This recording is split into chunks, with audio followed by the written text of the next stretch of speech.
Thanks for tuning in, folks, to another edition of Supercars Today TV. I believe we're on number 10, if you count the interview we did with Brad Smith, talking about his life-altering and almost life-ending Talladega wreck from 2015. We appreciate you tuning in here today. And not that it's limited to ARCA stars or USAC or IMCA. I don't care who we have on. I want to preserve racing history, because what do we always hear? Hey, I like racing the way it used to be. Well, if that's true, then you tune in and you hit the like button and you hit the share button and you hit the notifications, and you just remember that I'm your host, Kevin Schwartz. I've been doing this since 1983. I guess you can call me award-winning, since my magazine won 1992's Michigan Auto Racing Fan Club Publication of the Year as a piece of paper. Now we're on YouTube. Format's a little different. But the guy I have on here was so dominant in the series that he ran. Let me just read you a couple stats here. He's the all-time laps leader at 17,001. He led 41 races. He's third all-time in starts at 112. And that was skipping, I think, a year or two. And he didn't run the last 4 seasons. And then he's tied for top fives with another driver at 65. He's third in top tens at 85. He's tied with another driver with 25 poles. He's the all-time wins leader with 29. And he's had wins in 2001 through 4, and then 2006 through 11. Ladies and gentlemen, if I had an applause track, I would play it. 4-time ARCA Lincoln Welders and ARCA Truck Series champion Paul Hahn. Paul, I can't tell you how much I appreciate you being on the show. Thanks for having me, Kevin.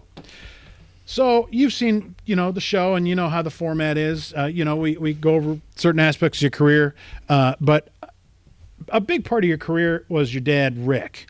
Now, the guy in the middle is not your dad, but this is Flat Rock Speedway, and Rick is the guy on the left. Maybe talk about your dad for a second, because we can't talk about your career without talking about your dad. Well, I guess my dad got started in racing when he bought, which is currently Hahn's Collision in Taylor, back in '85. He got wind that Flat Rock ran there every Saturday night, and he first got his feet wet in racing when he bought a enduro car and had Johnny High drive it. Johnny High, wow, there's a blast from the past. So he ran that a couple times, but then he just, it wasn't doing it for him. He wanted to, do it on a weekly basis. So he bought a street stock, which you can see in front of you, from Larry Trafficant. And he, at the time, had a driver by the name of Rob Casey drive for him for, I don't know if it was a full year or not, until he got in a relationship with Dennis, who is in the Big Bird outfit. Him and Don Lane kind of came over, and they started a pretty good team. Dennis, well, I'll say. Dennis was very competitive with the car. My dad was not shy of putting what he thought was right into the car to make it go fast. And, he ran with Dennis in the street stocks for a numerous years. I don't know exactly how many they ran together. It had to be probably up to 91 or 92 he had the street stock. He also had Steve Cronowit drive 1 year for him in the street stock as well. So, and then he loved Flat Rock. He loved the competitors. He loved the drivers. He loved, the whole family. And, and I was growing up, and I was going to the track every Saturday in the stands because I wasn't old enough to go in the pits yet, and just loved the racing atmosphere. And then when I was of age to get behind the wheel of something, I started in go-karts. And him and Dennis would take me to Flat Rock, and we ran with the Ford Thunderbird Kart Club. Yep. And On that road course. Yep. I ran there a season or two, and then. So the plan was always for you to drive. For you to drive. Your dad never Well, drove. he never pushed me to drive. He wanted to, he gave me the opportunity, and if I wanted to do it, then he was going to do whatever he can to, try to make me as successful as I could be. And, after we, did the go-karts, he then bought me a street stock. And that first year in street stock, I tore every panel off that car. Now, is that the year we're talking about right here? Well, 92. This is 92, right? That's 92. I actually started racing in 91. I was 15 years old, and because my birthday fell in June, they allowed me to start the season in the street stock, and I was a huge Rusty Wallace fan. So my car was a Grand Prix, that car there, but it was painted up like the Miller Genuine Draft car. And every week we had to put new fenders on it, new bumper covers on it and stuff. But, it was a learning experience. I mean, and then this year... Thank God your dad owned a collision shop, right? That helped. And, it was so much fun because my dad was there, my sister was there, my mom was there, and, we had so much fun together. And you and I are downriver kids. I grew up in Dearborn Heights, Ford and Telegraph. Collision shop is Telegraph and Van Born, 5 miles apart. And yeah, I agree. Flat Rock is fun. It's like a family to me. It's not too big. It's not too small. You can see everything. You sit with everybody. Now you sit on the hill. We used to sit on the backstretch because the sun wouldn't, shine in your eyes. Yeah, they had stands all the way around. Basically. All the way around. Yep. Now they got the ones on the hill, but right. I agree. Flat Rock is so much fun. They run that show like a tightly wound watch. Mm-hmm. Some people claim, sometimes, too much on time, but I couldn't agree more. I think it was a lot of fun. And I think that's what, racing is lacking. Speaking of fun, and I hate that it's a really bad segue, sorry, but this helps pay the bills. The show is brought to you by the book, Please Tell Us, Richard Petty, How You Won 200 Races. What I went and did is compiled just about all the King's quotes from all his race wins and put them in a nice, neat little book, almost 100 pages. Full color, and then wrote another book, and I believe you read this one. You should. If you haven't, you should have by now. And you raced with Joy. Joy raced for you guys. We'll talk about him in a little bit. My name is Joy Fair. Stories from an American Racing Legend. And that's also about 100 pages. Unfortunately, Joy is not with us. And if you wouldn't mind liking and sharing the page, we'd appreciate it. And hit that subscribe button and the notification so that you can see, because we'll have more than one part here with Paul on the show. And back to these graphics. We're going to talk a bit. We're going to talk at length about your truck series and the other parts, but you basically raced your whole life. I mean, you actually drove just about your whole life. You've been surrounded by racing. No little league, anything like that? Any basketball? I mean, you're a tall guy. I mean, did any of that come into play, or just racing? No, I mean, we grew up in Farmington Hills, so, until my dad bought that place in 85, I did Little League Baseball. I did football for, the Vikings. Which I don't know how. I always saw at your track. I don't know when you did that. And then I did golf, and, but I didn't get into racing until my dad got the car. And so I was probably, I'm guessing, if he bought it in 85, I was around 10 years old then when I started getting into racing. That's about right. So, I mean, kids nowadays are 4 and 5, but oh yeah, they're behind the wheel already. And now, is your son looking at racing? Or I know he plays ball. He's in his teens now. He played. Right? Yeah, he's 17 years old. He played hockey. I feel so old. And he's not doing that anymore. He's getting through school. and with the stuff going on right now, it's pretty hard on the kids. Yeah. And but he's not graduating this year, right? No, he's graduating next year. Okay, good. And thank dear God to graduate in 2020. Oh boy, right? Yuck. And he's into cars, but he's not into racing. He's into those drifting cars. Yeah, so yeah. He's got himself a little car that he's tinkering around with, and he wants to do type of drift racing. So we'll see how that goes for him. And it seems that nowadays the kids, it's surprising if they even get into that, because most kids want to stay home now. iRacing and there was a report on the news recently about how nobody wants to own anything. They, you want to call Lyft, or you want to rent something. You don't want to own it, And so if he's actually driving, that's a good thing. Except I think drifting takes a tremendous amount of skill. I don't think watching I those could do guys. it. Yeah, at least not on purpose, the right? closest sideways I get was on the dirt tracks, Right. But yeah, that takes a talent, and I don't know if I'd love to try it, but I doubt I'd be too successful at it. So then you went from being a Rusty Wallace fan, I guess, to who are you a fan of here? Who's this car painted after? I think that was just a design we made. This was it had to be 93. That was an old Ernie Turner car that ran at Toledo, and we bought it and raced that car, and we did many changes to it throughout that year and the following couple years. I don't know if I won in that car or not. I possibly did, but A main, B main, C main? Hopefully not C main.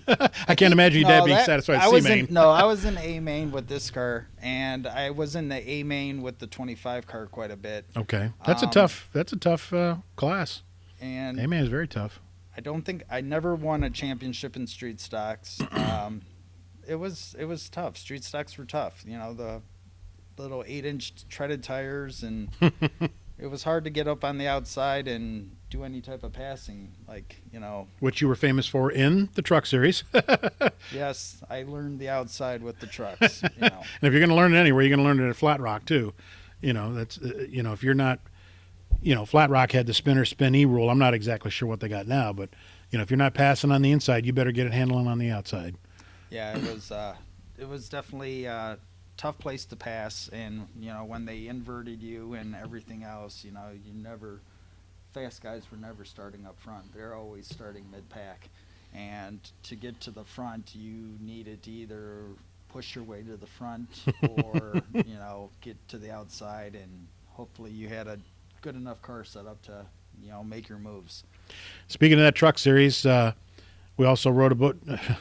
You're all over that thing like a rash.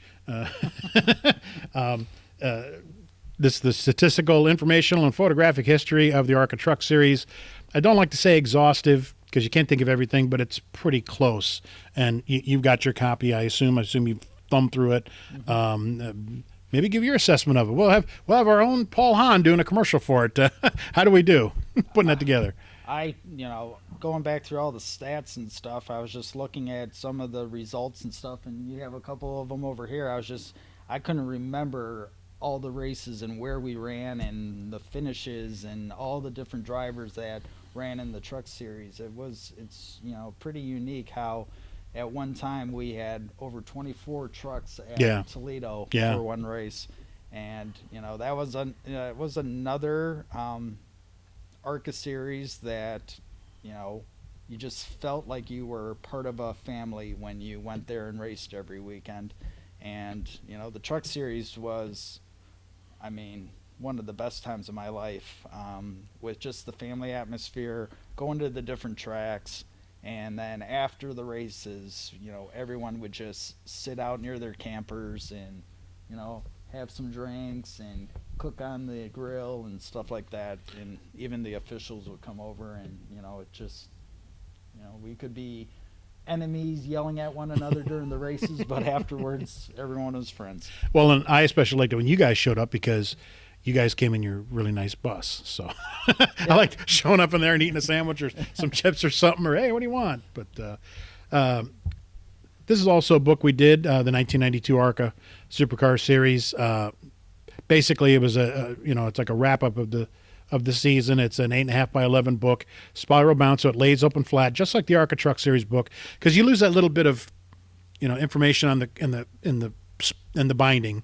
So that's why I wanted to do it like that. And this is the first year of you guys, your family in the ARCA Super Car series, and we'll talk about that coming up. But prices on the Joy Fair book, the Richard Petty book, and the Bobby Bowser Ride of a Lifetime book are all $9.95, $3.95 shipping and handling. And this book and the ARCA Truck Series book are $24.95, $5.95 shipping and handling, because those bigger ones are almost 300 pages full color. But man, look at that kid up there. I mean, who is that kid? How old were you when you first started at Flat Rock in the street stock division again? You said 92. It was right? It was 91. 91. I was 15 years old, and so you kind of got in the ground floor of kids starting racing, because now we're seeing, now kids are running ARCA cars on short tracks like Toledo at 15, but, I would be considered a late bloomer. A late bloomer. You old man, you're right. Now, this is the late model series at Flat Rock. Maybe you want to talk about this a little bit. Yeah, these, when I ran, got done with the street stock, we decided my dad thought I was ready to jump up to the late models. How'd you feel? And you're not arguing with your dad. I wanted to win a championship in the street stock for my dad, because my dad came so close with Dennis and with Steve. And I think I ended up third one year, and I just never got him that championship. So, I knew that if I was going to continue my career with racing, I needed to go up to the late models. So this was 97. This was a Howe chassis. I think Earl built the motor in this one. It was a fast car. We finished Rookie of the Year in the late model, and I think I finished fourth in points with the late model in 97. Do you remember how many feature wins or I don't think I won a feature in this car or this year, but I think I do have one late model feature win. And whoever is watching, don't yell at me if I'm wrong. Yeah. But, yell at Paul. Yeah. I'm sorry, yell at Paul. I'm not. But yeah, I didn't do my homework on that. I did have one win in the super late models. I think this year, or this particular year, I was going to have one win until I got snookered by Royce Cornett and lost. My dad never let me live that down either. So, but yeah, this was a great car. This was actually my best season in the late model, was my rookie year. And I don't know if that was because I was more nervous, more, trying to learn or what, because the following years, I don't know if I just put myself in bad positions or what, but I just wasn't getting the finishes that I was getting when I was a rookie. But, it is what it is. I mean, now we've talked about your dad quite a bit, but there's also another special person in that picture as well. And without that person, your dad is not who he is at all. Exactly. And neither are you. Right. So maybe talk about her a little bit. Yeah, my mom, she was the best.